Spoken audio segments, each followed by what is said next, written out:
Hello everyone, स्वागत है आप सभी का हमारे यूट्यूब चैनल पर जिसका नाम है सौरभ क्लासेस फॉर हिस्ट्री।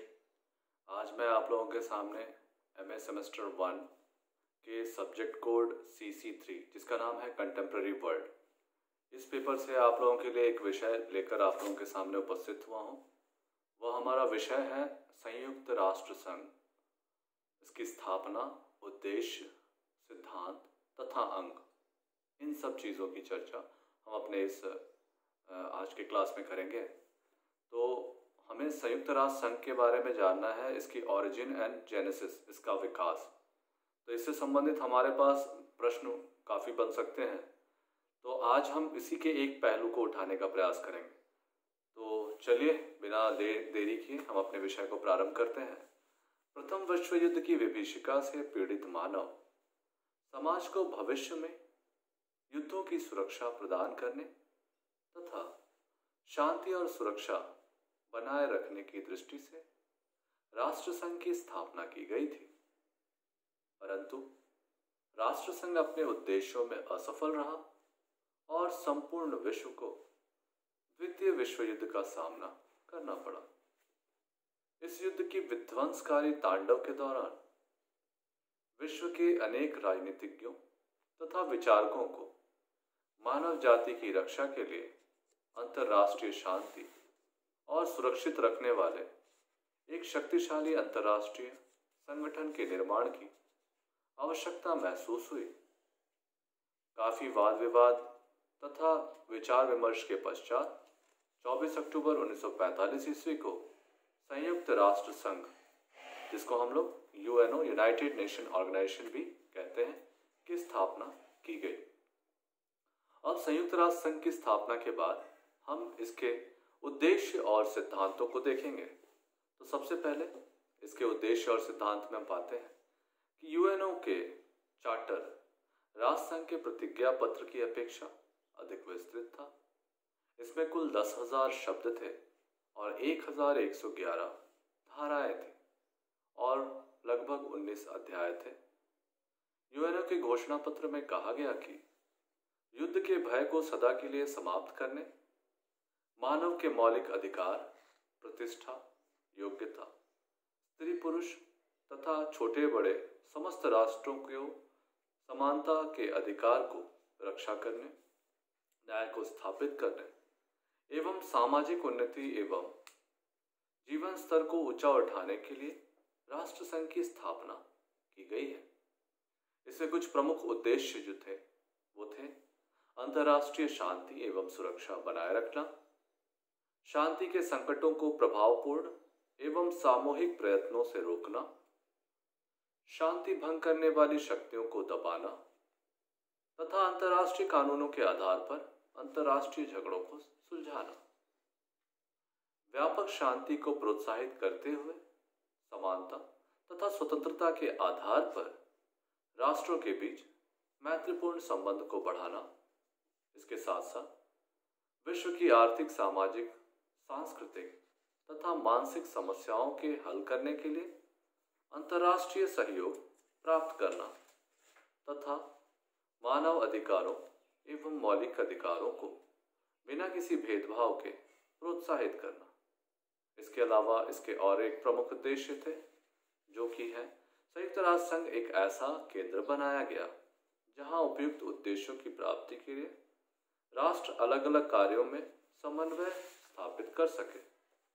इस प्रकार से हम देखते हैं कि इन उद्देश्यों के अतिरिक्त यह भी स्वीकार किया गया कि जब भी कोई सदस्य राष्ट्र चार्टर के अंतर्गत आचरण करता है तो उसके आंतरिक मामलों में हस्तक्षेप नहीं किया जाएगा। विश्व शांति का उत्तरदायित्व सभी सदस्यों पर सामूहिक रूप से रखा गया है।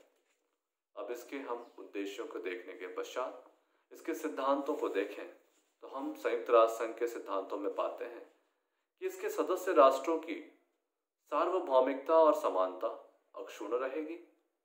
छोटे या बड़े राज्यों का दर्जा समान माना गया है। उन्हें बराबर संख्या में प्रतिनिधि भेजने और वोट देने का अधिकार एक समान होगा। सदस्य संयुक्त राष्ट्र संघ के चार्टर के अनुसार उन लोगों पर लागू होने वाले सभी दायित्वों का पालन पूरी ईमानदारी से करेगा।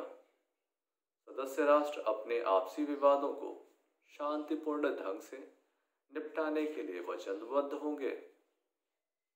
सदस्य संयुक्त राष्ट्र संघ के उद्देश्यों के प्रतिकूल कोई कार्य नहीं करेगा। वे एक दूसरे के विरुद्ध न युद्ध करेंगे और न युद्ध की धमकी देंगे। कोई भी सदस्य संयुक्त राष्ट्र संघ के चार्टर के प्रतिकूल कार्य करने वाले राष्ट्रों को सहायता नहीं करेगा और संघ की कार्यवाही में प्रत्येक प्रकार से सहयोग देगा। इसके अलावा उसके सिद्धांतों में शांति और सुरक्षा बनाए रखने के लिए संयुक्त राष्ट्र संघ ऐसी व्यवस्था करेगा कि जो देश सदस्य नहीं है वे भी चार्टर के सिद्धांतों का अनुसार अनुचरण करें। साथ ही हम पाते हैं कि शांति एवं रक्षा के लिए जब तक आवश्यकता नहीं हो संयुक्त राष्ट्र संघ किसी भी देश के आंतरिक मामलों में हस्तक्षेप नहीं करेगा। इस प्रकार से हम देखते हैं कि इसके कई सिद्धांत हैं।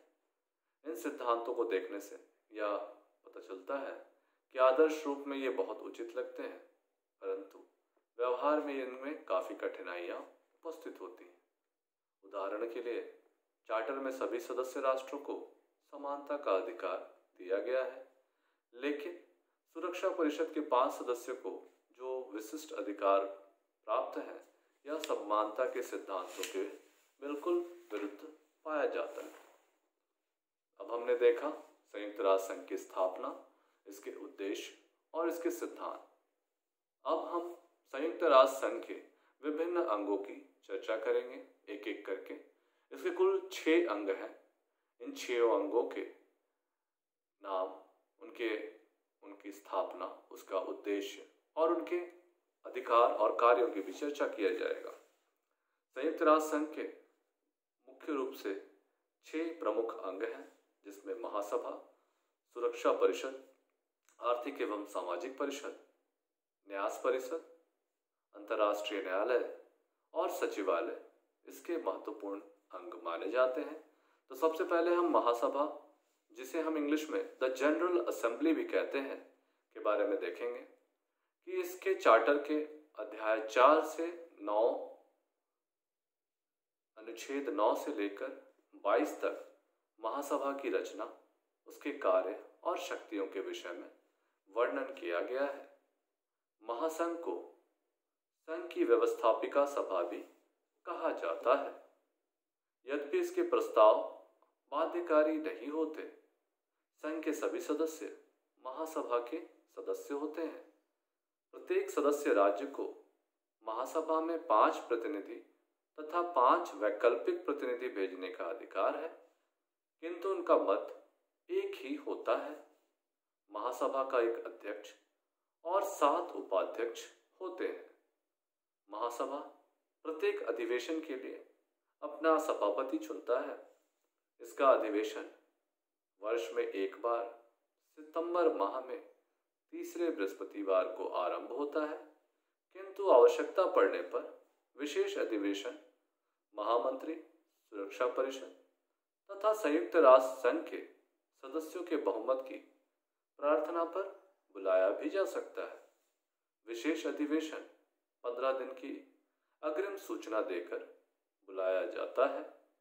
अधिवेशन में कोई सदस्य राष्ट्र चार्टर की सीमाओं के अंतर्गत किसी विषय को विचारार्थ प्रस्तुत कर सकता है, किंतु वह निजी या आंतरिक विषय से संबंधित नहीं होने चाहिए। अब हम महासभा की शक्तियां एवं कार्यों को देखेंगे कि इन महासभा का प्रमुख शक्ति या कार्य शांति एवं सुरक्षा बनाए रखने के लिए अंतर्राष्ट्रीय सहयोग के सिद्धांत के अनुसार सिफारिश करना, इनमें निशस्त्रीकरण और शस्त्रों के नियमन की सिफारिशें भी सम्मिलित होती हैं। साथ ही शांति और सुरक्षा को प्रभावित करने वाली समस्याओं पर विचार विमर्श करना तथा उस पर सिफारिश करना, बशर्ते कि उस समस्या पर तब तक सुरक्षा परिषद में विवाद न चल रहा हो। इसकी तीसरी जो शक्तियां हैं वह है अंतर्राष्ट्रीय राजनीतिक सहयोग, अंतर्राष्ट्रीय कानून के विकास और निर्माण, मानव अधिकारों और मूलभूत स्वतंत्रताओं की प्राप्ति तथा सांस्कृतिक, सामाजिक, आर्थिक, शैक्षणिक और स्वास्थ्य संबंधी क्षेत्रों में आवश्यक अध्ययन को प्रेरित करना और इन सब बातों के विकास के लिए समुचित सिफारिशें करना। सुरक्षा परिषद और संयुक्त राष्ट्र संघ के अन्य अंगों से रिपोर्ट प्राप्त करना और उन पर विचार करना, राष्ट्रों के बीच मैत्रीपूर्ण संबंधों पर आघात करने वाले किसी भी मामले में शांतिपूर्ण समाधान की सिफारिश करना, न्यास परिषद के माध्यम से न्याय समझौतों के अनुपालन का निरीक्षण करना, सुरक्षा परिषद के 10 अस्थायी सदस्य, आर्थिक एवं सामाजिक परिषद के 27 सदस्य और न्याय परिषद के निर्वाचित होने वाले सदस्यों को चुनना, अंतर्राष्ट्रीय न्यायालय के न्यायाधीशों के निर्वाचन तथा सुरक्षा परिषद की सिफारिश पर महासचिव की नियुक्ति करना, संयुक्त राष्ट्र संघ के नए सदस्यों को प्रवेश देना और साथ ही साथ संयुक्त राष्ट्र संघ के बजट पर विचार करना और उसे स्वीकार करना, राष्ट्रों द्वारा देय चंदे की राशि नियत करना और विशिष्ट अभिकरणों के बजट की जांच करना। इस प्रकार से इतनी सारी अधिकार और कार्य महासभा के पास को दी गई हैं, जिसके आधार पर वे अपने कार्यों का निष्पादन करते हैं। हमारा जो संयुक्त राष्ट्र संघ का दूसरा महत्वपूर्ण अंग है उसका नाम है सुरक्षा परिषद। सुरक्षा परिषद जो होता है उसे हम लोग इंग्लिश में द सिक्योरिटी काउंसिल भी कहते हैं। संघ के चार्टर के 5वें अध्याय में धारा 23 से लेकर 32 तक सुरक्षा परिषद के संगठन, कार्य, अधिकार तथा मतदान पद्धति का वर्णन मिलता है। सुरक्षा परिषद संयुक्त राष्ट्र संघ का सबसे शक्तिशाली और सक्रिय अंग होता है। इनमें 5 सदस्य स्थायी तथा 10 अस्थायी सदस्य होते हैं। अस्थायी सदस्यों का चुनाव महासभा के सदस्यों में से 2 वर्ष के लिए महासभा के सदस्यों के द्वारा ही किया जाता है। ये अस्थायी सदस्य विभिन्न देशों से निर्वाचित होते हैं। एशिया एवं अफ्रीका महाद्वीपों से 5 सदस्य निर्वाचित होते हैं। लैटिन अमेरिका से 2, पश्चिमी यूरोप व अन्य देशों से 3 सदस्य निर्वाचित होते हैं। इस प्रकार की चुनाव व्यवस्था इसलिए की गई है ताकि भौगोलिक संतुलन बना रहे।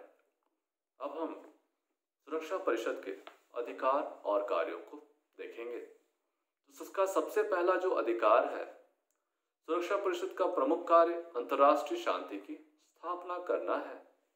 इस संबंध में संघ के सभी सदस्य सुरक्षा परिषद के निर्णय को मानने के लिए बाध्य होते हैं।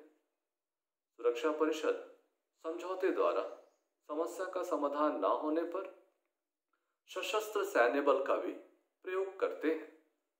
इसका दूसरा अधिकार जो है वह है अंतर्राष्ट्रीय सुरक्षा के संबंध में लिए गए निर्णयों को क्रियान्वित रूप में देने के लिए भी कार्य सुरक्षा परिषद करता है। इसका तीसरा जो कार्य है वह है सुरक्षा परिषद शांति और सुरक्षा भंग होने की संभावना पर झगड़ों की जांच कर इसकी रिपोर्ट साधारण सभा को देता है। इसका चौथा महत्वपूर्ण अधिकार है सुरक्षा परिषद जिन कार्यों को करती है उनकी योजना बनाना भी उन्हीं का कार्य होता है।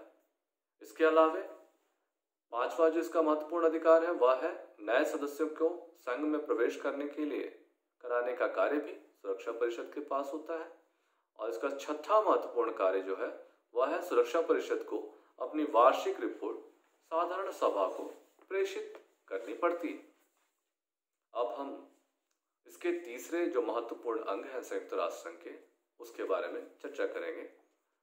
आर्थिक और सामाजिक परिषद, जिसको हम लोग इंग्लिश में इकोनॉमिक एंड सोशल काउंसिल भी कहते हैं।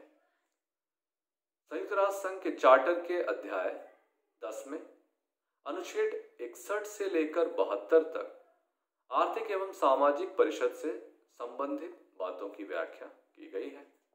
महासभा के अधीन अंतर्राष्ट्रीय आर्थिक, सामाजिक, शिक्षा संबंधी, सांस्कृतिक, स्वास्थ्य परक तथा एतत् संबंधी जितने भी प्रकार्य संयुक्त राष्ट्र संघ के हैं, इन सब का कार्यान्वयन यह परिषद करती है। अपने सहायक अंगों द्वारा यह मानव जीवन के प्रत्येक क्षेत्रों का अध्ययन भी करती है और उस आधार पर आवश्यक कदम उठाने की सिफारिशें भी पेश करती है। इसके अधिकार और कार्यों को हम एक एक करके देखेंगे।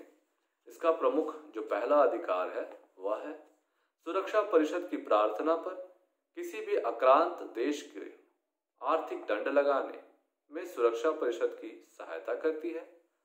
संघ के अधीन कार्य करने वाले सभी संस्थाओं में आपस में सामंजस्य स्थापित करने का तथा संस्थाओं से परामर्श प्राप्त करना इसका दूसरा महत्वपूर्ण अधिकार है। इसका तीसरा अधिकार सदस्य राष्ट्रों को आर्थिक सहायता प्रदान करना तथा तकनीकी सलाह देना होता है। इसका चौथा महत्वपूर्ण अधिकार साधारण सभा, सुरक्षा परिषद एवं न्यास परिषद की प्रार्थना पर यह परिषद उन्हें सहायता और संबंधित सूचना भी प्रदान करती है। इसका पांचवा जो अधिकार है वह है अपनी कार्यप्रणाली एवं नियमों को स्वयं बनाकर उन्हें स्वयं ही कार्यान्वित करना तथा अपने कार्य क्षेत्र के लिए किसी भी समय पर अंतर्राष्ट्रीय सम्मेलन बुलाने का अधिकार भी इसी को होता है। इसके अलावा इसका छठा जो महत्वपूर्ण अधिकार है मानव अधिकारों पर मौलिक स्वतंत्रता की रक्षार्थ सम्मान रखते हुए इनके विकास एवं प्रसार के लिए कार्य करना भी इसका महत्वपूर्ण कार्य माना जाता है। हमने संयुक्त राष्ट्र संघ के 3 अंगों की चर्चा कर ली। अब हमारा चौथा जो महत्वपूर्ण अंग है वह है न्यास परिषद, जिसे हम इंग्लिश में ट्रस्टीशिप काउंसिल भी कहते हैं। इस परिषद के बारे में कहा जाता है कि यह परिषद राष्ट्र संघ के मैंडेट कमीशन के स्थान पर स्थापित हुई। यह परिषद उन प्रदेशों में शासन प्रबंध के लिए उत्तरदायी होती है जो राष्ट्र संघ के शासनाधीन रहे हो, केंद्रीय शक्ति द्वारा अपहृत किए गए हो और सुरक्षा परिषद की अधीनता में स्वेच्छा से आए हो। सभ्य व विकसित देशों के संरक्षण में कुछ पिछड़े हुए देशों को रखा गया है। उन सभ्य देशों का यह पुनित कर्तव्य होता है कि उन पिछड़े देशों के विकास में वे यथासंभव सहायता दे और उस समय तक उनके ट्रस्टी बने रहें जब तक कि वे अपना शासन संभालने योग्य ना हो जाए। ये ट्रस्टी राष्ट्र उन सभी पिछड़े राष्ट्रों के विषय में प्रतिवर्ष महासभा व महासचिव के पास रिपोर्ट भेजते हैं। राष्ट्र संघ की संरक्षण पद्धति के अंतर्गत तो केवल जर्मनी व तुर्की के उपनिवेशों को सम्मिलित किए गए थे, परंतु संयुक्त राष्ट्र संघ की व्यवस्था के अंतर्गत सभी गुलाम देशों को संरक्षण परिषद के नेतृत्व में सम्मिलित कर लिया गया। इसके सदस्यों की संख्या निश्चित नहीं है।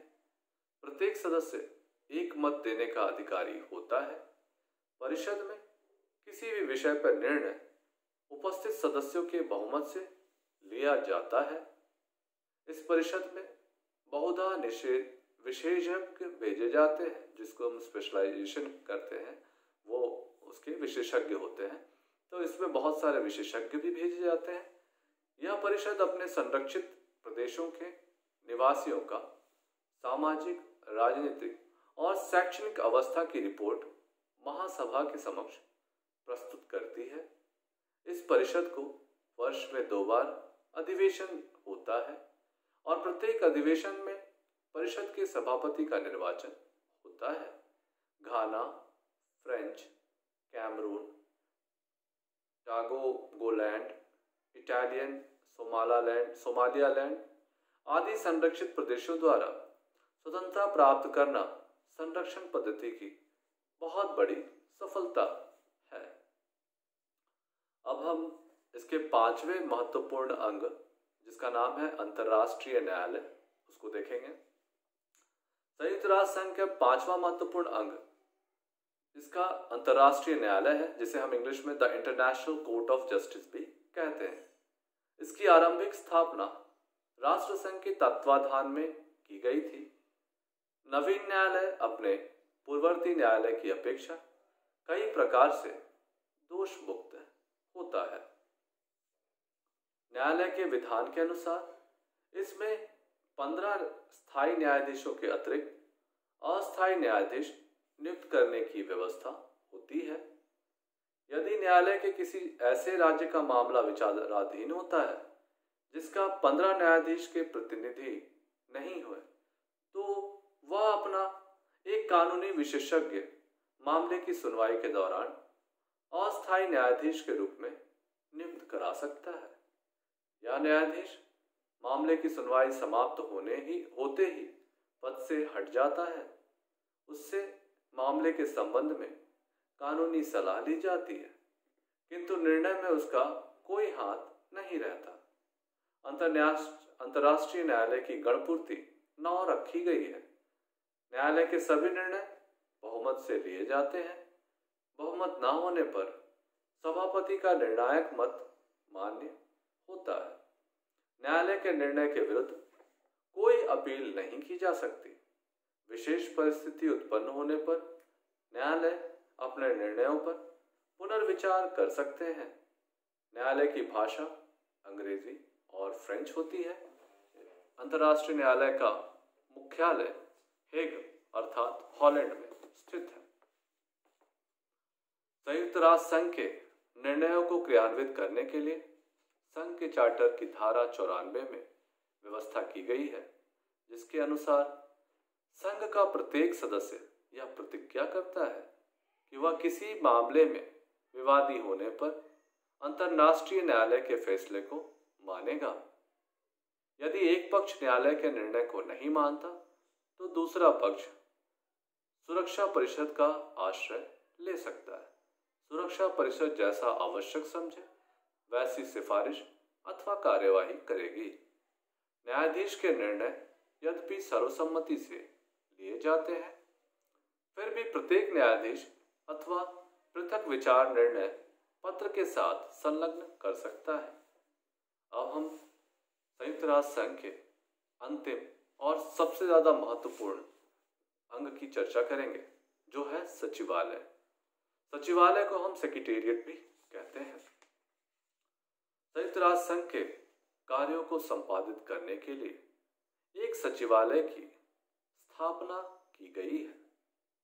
इस संगठन के सुगम एवं सुव्यवस्थित कार्य करने के लिए पर ही संयुक्त राष्ट्र संघ की सफलता निर्भर करती है। सचिवालय का मुख्य प्रशासन अधिकारी महामंत्री या महासचिव, जिसे हम लोग सेक्रेटरी जनरल कहते हैं, होता है। इसकी नियुक्ति सुरक्षा परिषद की सिफारिश पर महासभा द्वारा 5 वर्षों के लिए की जाती है। महामंत्री सचिवालय की सहायता से अपना कार्य करता है।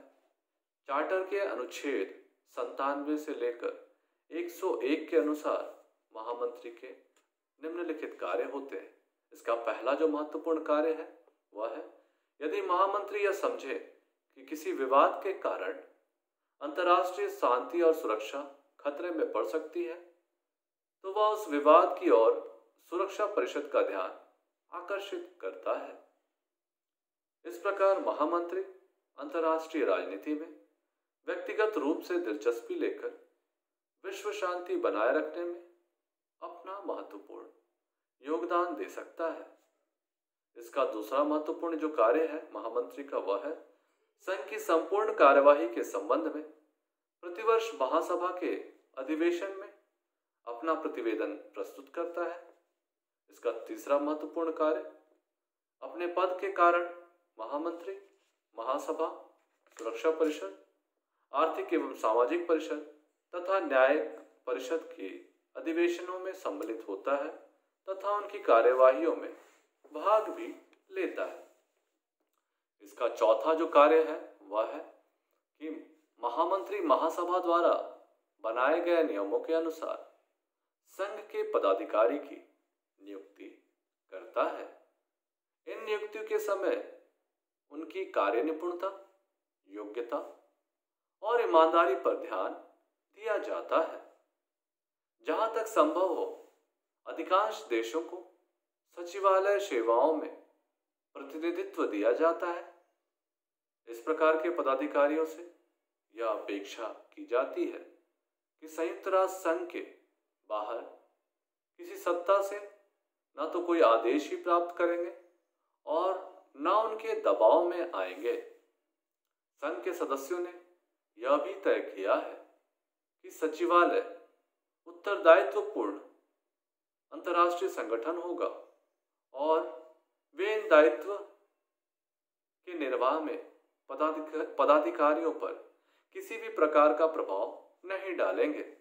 अतः कहा जा सकता है कि सचिवालय के कर्मचारी अपना राष्ट्रीय स्वभाव छोड़कर अंतर्राष्ट्रीय विचार और व्यवहार करते हैं। सचिवालय में महामंत्री का पद बड़े महत्व का होता है। इसकी सहायता के लिए सचिवालय में लगभग 3500 कर्मचारी एवं पदाधिकारी होते हैं। महामंत्री को केवल प्रशासनिक कार्य ही नहीं वरन राजनीतिक कार्य भी करने होते हैं। राजनीतिक मामलों में महामंत्री बहुत ही महत्वपूर्ण भूमिका अदा कर सकता है। महामंत्री को अंतर्राष्ट्रीय राजनीति को प्रभावित करने के अनेक अवसर मिलते हैं। विभिन्न देशों के प्रतिनिधि मंडल के साथ उनका संपर्क बना रहता है। इसे इस बात की स्वतंत्रता होती है कि वह सदस्य राज्यों के विदेश मंत्रालयों में जा सके। वह अपने वार्षिक प्रतिवेदन में यह भी सिफारिश कर सकता है कि संघ को कौन सी नीति अथवा कार्यक्रम अपनानी चाहिए। महासचिव एक निष्पक्ष अधिकारी समझा जाता है। वह एक अंतर्राष्ट्रीय असैनिक सेवक और विश्व संस्था का प्रवक्ता होता है। सचिवालय का प्रधान कार्यालय न्यूयॉर्क एवं जिनेवा में है। सचिवालय की सुविधा की दृष्टि से इसे 8 भागों में विभक्त किया गया है। इस प्रकार से हम आज के विषय में हमने देखा कि संयुक्त राष्ट्र संघ की स्थापना विश्व शांति की स्थापना के लिए की गई। इसकी स्थापना मूल रूप से 24 अक्टूबर 1945 को काफी राजनीतिज्ञों के विचार विमर्श और वाद विवाद के उपरांत किया गया। दरअसल प्रथम विश्व युद्ध की विभीषिका देखकर ही राजनीतिज्ञों ने यह तय किया था कि वैसी विभीषिका दोबारा फिर न घटित हो। इसी उद्देश्य से उन लोगों ने मिलकर राष्ट्र संघ, जिसे हम लीग ऑफ नेशन भी कहते हैं, की स्थापना की थी। लेकिन लीग ऑफ नेशन जो था वह एक शक्तिशाली संगठन के रूप में कायम नहीं हो सका, जिसका परिणाम यह निकला कि विश्व को द्वितीय विश्व युद्ध देखना पड़ा। इस प्रकार से राष्ट्र संघ की विफलता ने लोगों को उससे मजबूत संगठन बनाने की प्रेरणा दी।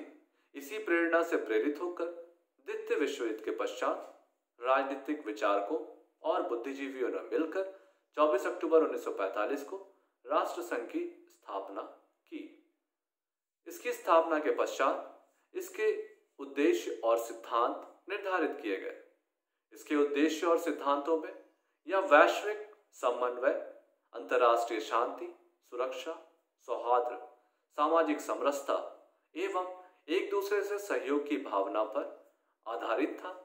इसके उद्देश्यों और सिद्धांतों को देखने से यह स्पष्ट हो गया कि इसकी मूल भावना विश्व शांति और विश्व कल्याण में निहित है। इसके पश्चात हम इसके अंगों के बारे में देखते हैं कि इसमें कुल मूल रूप से 6 अंग बताए गए हैं, जिसमें इसमें पहला जो अंग था वह है महासभा का, जिसे हम लोग द जनरल असेंबली भी कहते हैं। इसका जो दूसरा महत्वपूर्ण अंग था वह था सुरक्षा परिषद, जिसे द सिक्योरिटी काउंसिल कहा जाता है। इसका तीसरा महत्वपूर्ण अंग आर्थिक एवं सामाजिक परिषद, जिसे हम इकोनॉमिक एंड सोशल काउंसिल कहते हैं। इसका चौथा महत्वपूर्ण अंग न्यास परिषद है, जिसे हम द ट्रस्टीशिप काउंसिल कहते हैं। इसका पांचवा महत्वपूर्ण अंग अंतर्राष्ट्रीय न्यायालय है, जिसे हम the international court of justice भी कहते हैं। और इसका छठा महत्वपूर्ण अंग सचिवालय होता है। तो इन सभी 6 अंगों के गठन, उनके कार्य, उनकी शक्तियों, इन सब को देखने के पश्चात हम यह पाते हैं कि संयुक्त राष्ट्र संघ का गठन एक कुशलता पूर्वक निर्वहन के लिए किया गया है, ताकि विश्व शांति को बनाए रखने के लिए और अंतर्राष्ट्रीय सद्भावना और सद्विचार को बनाए रखने के लिए यह सुचारू ढंग से काम कर सके। इसमें प्रत्येक अंगों का अपना विशिष्ट महत्व होता है और प्रत्येक अंग अपने कार्यों के सफलतापूर्वक संचालन हेतु जिम्मेवार होती है और इनके प्रत्येक अंगों का आपस में समन्वय होता है, जिसको उसके सभापति के द्वारा समन्वय बैठाकर कार्य संचालित किए जाते हैं।